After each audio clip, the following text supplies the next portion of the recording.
Let's be honest. You've probably dreamed of being able to instantly learn anything, snap your fingers, and there it is in your head. Maybe you wanted to learn how to do a backflip to show off at school and attract the attention of your crush in 6th grade. Or maybe you wanted to master the guitar and piano, some random skills like running faster, jumping higher, or even that viral dance from 2016. In short, anything to become that cool guy everyone admires. Now that we're teenagers or almost adults, our priorities in learning may have changed significantly. Usually, we aim for things that will benefit us in the long run, something related to business, languages, technology, or sports. The problem is that most of us learn incredibly inefficiently, but it's not entirely our fault. In school, we were taught to memorize facts, cram for tests, and then forget them right after. But memorization is not learning. So it's no surprise that learning is understanding, applying, and remembering information so deeply that it becomes a part of you. Remember the last time you tried to learn something.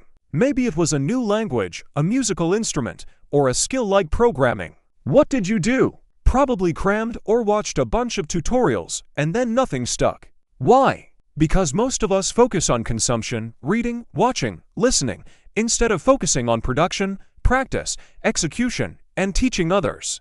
It's like trying to learn to swim by reading a book about swimming. You might know the theory, but as soon as you hit the water, you'll sink. Learning is mainly a contact sport. You need to get your hands dirty, or in this case, wet. Let's clarify something before we continue. It's all equally important. The 80-20th rule, also known as the Pareto principle, states that 20% of the effort yields 80% of the results in learning. This means you need to focus on the key principles that yield the greatest results.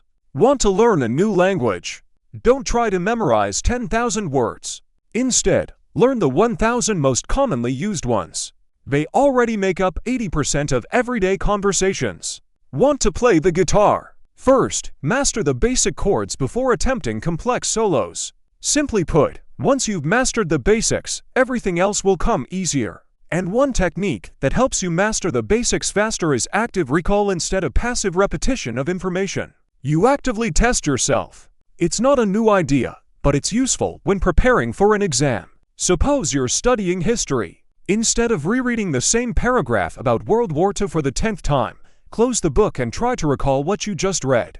This forces your brain to work harder, thus strengthening your memory. Imagine it like a workout with weights, but for your brain. If you just look at the weights, you won't get stronger. You have to lift them and start working.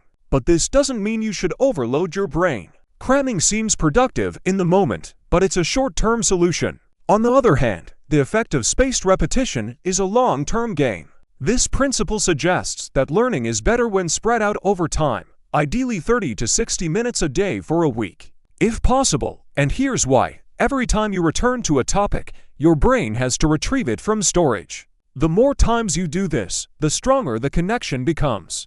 It's like forging a path in the woods. At first, it's overgrown and uneven, but with each pass, it becomes clearer until it turns into a convenient path. Instead of studying for 6 hours straight, break it into 6-hour-long sessions over the course of a week. Your brain and your mental state will thank you. But as I said, to effectively learn something, you need to immerse yourself in the process. Remember the swimming analogy. It's especially relevant here. If you want to learn faster, you need practice. But not just any practice, but deliberate practice. Deliberate practice is when you focus on what you're struggling with, not just repeating what you already know. It's uncomfortable, yes, but that's how you grow. For example, if you're learning to draw, don't just draw the same anime characters 69 times. Instead, try drawing hands, faces, perspective, anything you find challenging. At first, it will be frustrating, but you'll start progressing much faster. Another unpopular but very effective way to learn faster is to teach others. It sounds counterintuitive, I know. How can you explain something you don't fully understand yourself? Here's the thing, when you teach someone, you have to structure your thoughts and explain concepts clearly. This deepens your understanding and reveals gaps in your knowledge. And if your student asks questions, you have to think critically and find solutions. Of course, you don't have to make someone sit and listen to you stammer for hours. Just set up your phone, record yourself on video, and pretend you're going to post it on YouTube. This way, you'll think that this video could be seen by hundreds of thousands of people, motivating you to understand the topic better. As they say, you don't truly know something until you can explain it to a 5-year-old. Also, engaging different senses is a great way to understand material more deeply and make it a part of your thinking.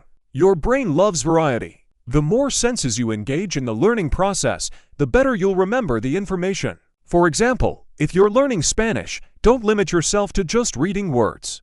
Listen to native speakers around you, watch Spanish YouTube channels, documentaries, and so on. Then write down the words and pronounce them. The combination of visual, auditory, and kinesthetic perception creates stronger neural connections. It's like building a house. The more materials you use, the stronger it becomes. Well, in most cases. But learning doesn't have to be boring. In fact, the more enjoyment you get, the faster you learn. Set small, achievable goals and reward yourself for achieving them. Turn tasks into a game. Compete. It sounds trivial, but your brain thrives on dopamine.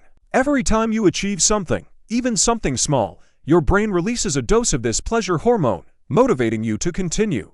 But while such apps can help with motivation, they can also lead you to switch to TikTok or YouTube at the slightest loss of concentration. Therefore, try turning off the sound on your phone, close unnecessary tabs, and create an environment free from distractions.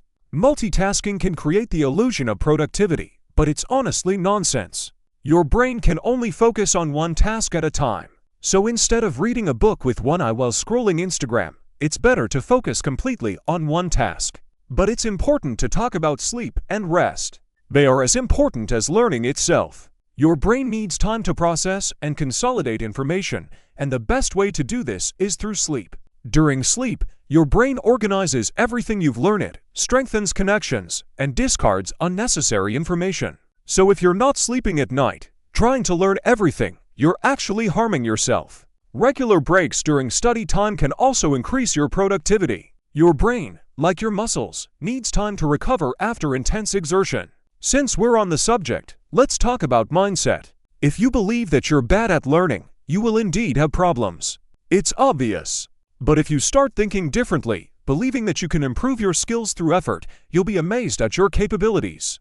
Instead of "I can't do this," try saying "I can't do this yet." One small word, but the difference is enormous.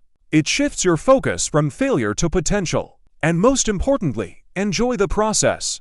Ultimately, learning is not just about acquiring new skills, it's about your personal development. And essentially, it's all quite simple.